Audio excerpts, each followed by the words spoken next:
What is up, my beautiful people? Hope you're all having a fantastic day.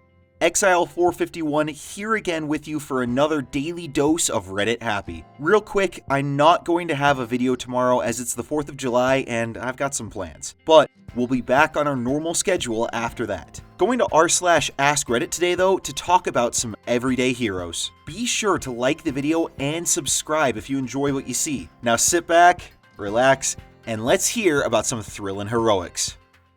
Saw a car flip over on the highway. The second the car stopped sliding on the road, a guy came out with a bat, broke the windows, and grabbed 2 children out of the back seat, then got the adults out. And then one of the comments to that, saw something similar once. A man lost control due to a faulty brake pad replacement and slammed into the car next to him with the dad and his son and daughter. Both cars bust through the guardrail and roll over each other into the grassy medium. The family's car is actively on fire. I was with my parents about 20 yards back from the accident. My dad slammed on his brakes and jumped out to see if he could help. There was another man who was closer who jumped out of his truck, grabbed a piece of rebar out of the bed, and proceeded to book it to the cars.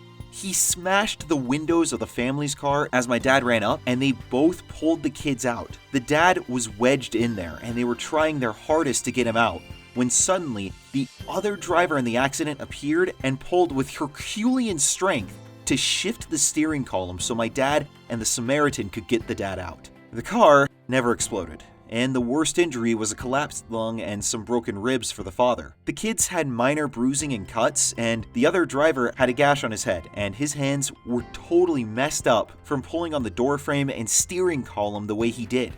When the authorities investigated the accident, they found that the brake pads the first driver had just had replaced were faulty, and he was able to successfully sue the manufacturer for a tidy sum. He gave over half of the settlement to the dad, who was a single father. I consider the first driver the hero here. Even though he was injured in a horrible accident, he still found the courage to help the other injured parties, even going so far as to help them monetarily afterwards. There was once a kid at high school who was constantly picked on. We'll call him Jacob. It was an almost all-black school, and this kid was a scrawny white little nerd who was often targeted by freshmen, even though he was a junior at the time, I think, so that they could prove that they were tough. This was totally unfair to Jacob, who kept his head down, and I don't think I ever heard him speak, even though I had many classes with him over the years. One day, some young kids are shoving him in the hallway, and are quickly stopped by an AP. Then they start saying things like, "We know what bus you take, and we're gonna get you tomorrow." Well, tomorrow comes, and word has gotten around that some kids were going to beat up some other kid after school. Fights happened every day there, but it was rare that people knew the time and place. Plus, if it was after school, there was more of a chance for a spectacle, and people started to make plans to watch it happen. I had heard about it in first period. So, after school, I'm walking to go to basketball practice, and I see Jacob, who no doubt heard about his impending fate, booking it down the hall, just trying to get out of school and to the bus stop before anyone saw him. There were maybe 30 kids following him, not the bullies, just spectators. I also followed, curiously, with a few of my basketball teammates. Jacob got outside and was almost immediately shoved down a grassy slope right outside of the door by one of the bullies who had been waiting for him. The other bullies were waiting at the bottom. Then, suddenly, one of the forwards from the basketball team, a very popular hulking Adonis named Marcus, is running down the hill just as Jacob reaches the bullies. Some of the other athletes follow and proceed to shove and intimidate the bullies, while a couple others pick up and dust off Jacob. Marcus, as far as I knew, had never met Jacob, but after scaring the bullies away, offered Jacob a ride home. Marcus was late coming back to school to practice, but by then, the coaches had found out what happened and didn't say a word about it.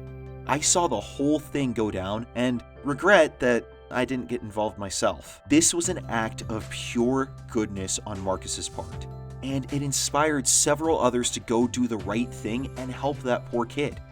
As far as I knew, nobody else ever screwed with Jacob.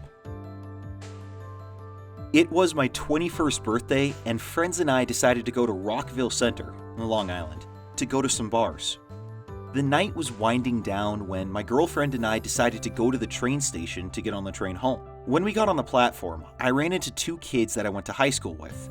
Both of them are lifeguards, and we got to talking. Out of the corner of my eye, I see an extremely drunk kid stumble over the platform and land face first, 5 feet down, on the tracks. This kid was around 6 foot, 200 plus pounds, and completely wasted. He was laying lifeless on the tracks when my two friends jumped down and attempted to rescue him. In the distance, the train starts blaring its horn, realizing that someone is on the tracks.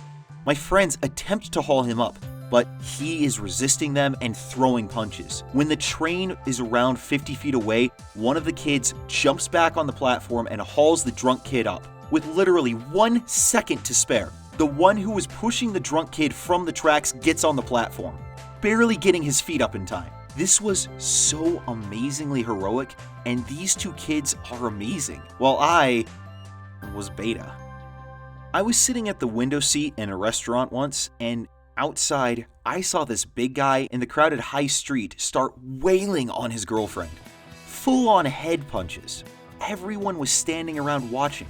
Bystander effect, I guess. But this granny had to be going on 85.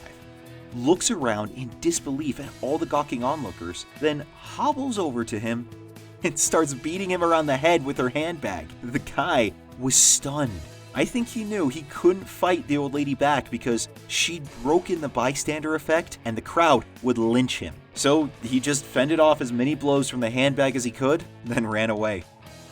Thank you all so much for watching today. I appreciate all the support you guys have given, and the channel is finally starting to see some real growth. Over 50 subs now, and that's all thanks to you. Be sure to like and subscribe if you enjoyed the video. Also, feel free to comment and share as well. For everyone in America, have a happy 4th of July and stay safe. I'll see you all Friday. Until then, I'm Exile451. Stay beautiful, people.